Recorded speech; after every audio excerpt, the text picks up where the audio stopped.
வாங்க, கவிஞர் திருமதி நாகநந்தினி உங்கள் பலத்த கரவொலியோடு வருகிறார். வாங்க.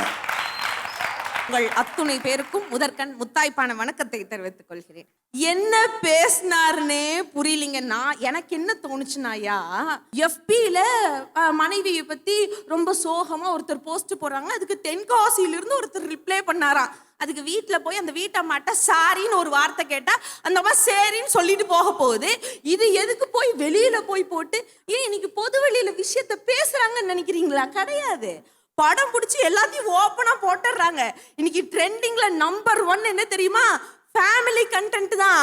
வீட்டில் என்ன நடக்குதுன்னு நீங்க போட்டாதான் ரீல்ஸ், ஷேர்ஸ், லைக்ஸ் சும்மா பிச்சுக்கும். பார்த்துக்கோங்க. ஆதரவுக்காக செய்யறது இல்லைங்க. ஃபுல்லா ஆதாயம், டப்பு, மணி. அதுலயும் இந்த திருநெல்வேலி இல்லையா, ஒரே குடும்பம். அந்த குடும்பத்துல 4 பேருங்க. இதுல அம்மா டீச்சரு, பொண்ணு லாயராம். 4 பேரும் 400 சண்டை போடுறாங்க 4 வருஷமா. அது 4000 கண்டென்ட். அது மில்லியன்ஸ் வியூல போகுது. சண்டை பிடிச்சிட்டே இருக்கிற மாதிரி இருக்கும். ஆனா பார்த்தா அது 3 கோடிக்கு வீடு வாங்கிருச்சு, பவுன் தங்கம் வாங்கிருச்சு. ஆனா பார்த்துட்டு இருக்க நம்ம நை நை நை நைன்னு திரிஞ்சிட்டு இருக்கோம். இது என்ன நடக்குது, என்ன பண்றோம்? சரி, என்ன ஒரு லிமிட்டேஷன், ஒரு வரமுறை வேணும். அன்னைக்கு அந்த காலத்துல நம்ம பாட்டி இருப்பாங்க வீட்டுல. அவங்க சொல்லுவாங்க, ஏய், வீட்டு விஷயமா இருந்தாலும் சரி, இல்ல வீட்டுக்காரோட சண்டையா இருந்தாலும் சரி, யாருக்கும் தெரியாம 4 செவுத்துக்குள்ள பேசு.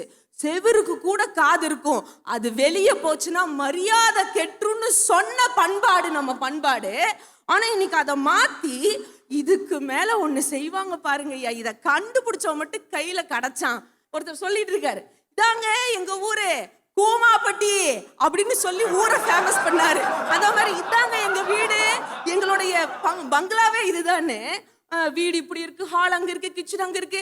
பொய் இல்லையா, நடந்த சம்பவம். அதாவது வீட்டு முற்றம் வரைக்கும் கொண்டு போய் என்ன நடக்குதுன்னு காமிச்சோன்னேன். அந்த ஒரே வாரத்துல பாண்டிச்சேரியிலேருந்து ஒரு திருடன் வீட்டுல திருட்டு நிக்கிறான். ஆக ஒரு வீட்டு விஷயத்த பொதுவெளியில போடும்போது எவ்வளவு பெரிய பாதிப்பு அதை ஏற்படுத்துது. அதை யோசிக்கணுமா வேணாமா? இன்னைக்கு ஒண்ணு வந்திருக்கியா, ஃப்ரெண்ட் ஆப். உங்களுக்கு நண்பர்கள் வேணுமா? சிறந்த நண்பர்கள் உங்க பக்கத்துல இல்லையா? நாங்க தரோம். எங்க கிட்ட இருக்கு ஃப்ரெண்ட்ஸ் ஆப்.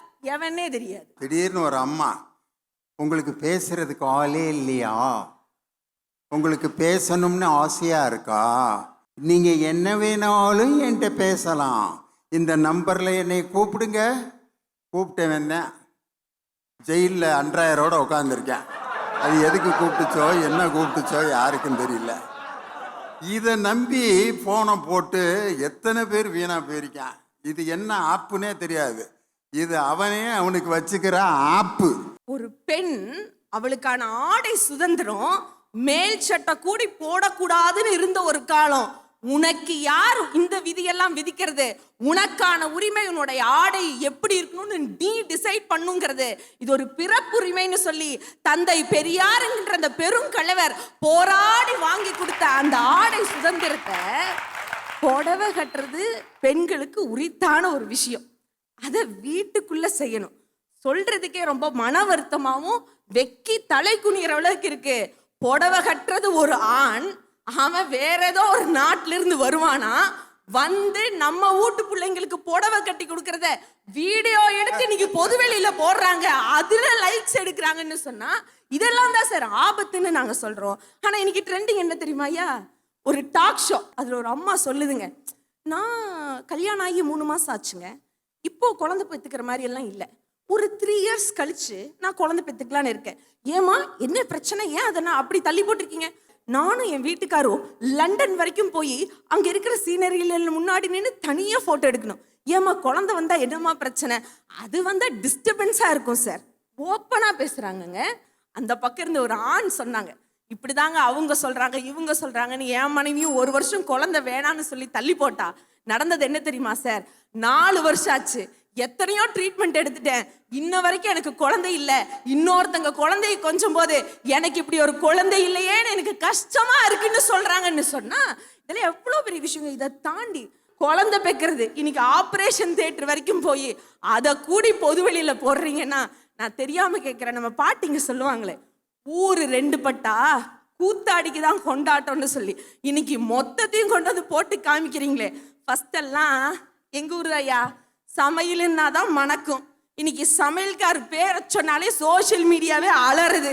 பொதுவெளியில வந்து அதை ஓப்பனா பிரஸ் கிட்ட சொல்லி அதுக்கு ஒரு அட்வொகேட் அம்மா வந்து அவங்க வீட்டுல என்ன நடந்துச்சு தெரியுமா? இது ஒட்டுமொத்த சமுதாயத்திற்கே மிகப்பெரிய ஒரு ஆபத்தை தரக்கூடிய விஷயமாக இருக்கு. அதனால இது மாத்தணும். கணம் நீதிபதி அவர்களே, வீட்டு விஷயங்கள் வாசப்படி தாண்டி வெளியே போகக்கூடாது. அப்படி போனா ஆறுதல்னு நினைக்கிறது முட்டாள்தனம், அது ஆபத்தே என்பதை கூறி வாய்ப்பளித்த அனைத்து நல்ல நெஞ்சங்களுக்கும் நன்றி பாராட்டி இடம் வருகிறேன். வாழ்க வளமுடன்.